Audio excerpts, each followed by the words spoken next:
अहो कशाला काही अर्थच नाही। इथे आपली मुलगी कुठल्या अवस्थेत आहे आणि हे घोरतायत। मम्मी तू शांत हो, जरा खूप चिडतेस तू। हे मग दुसरं काय आहे माझ्या हातात? सांग ना, काय करू मी? अगं तिने आपणहून नाही कळवलं याचा एवढा का त्रास करून घेतेस? ते कळवत नाही हेच तर दुःख आहे ना। अहो अहो उठा ना।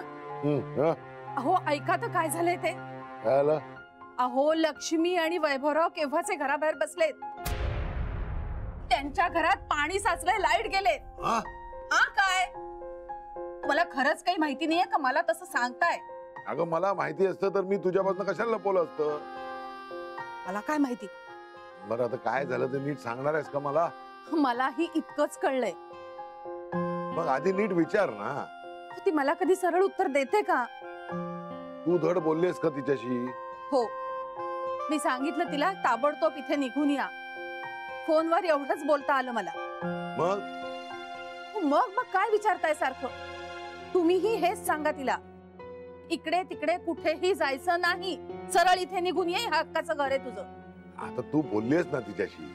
माझं कुठे ऐकते ती? ऐकते का? तुम्ही सांगितलं ना तरच ते येतील। तुम्हीच सांगा ते।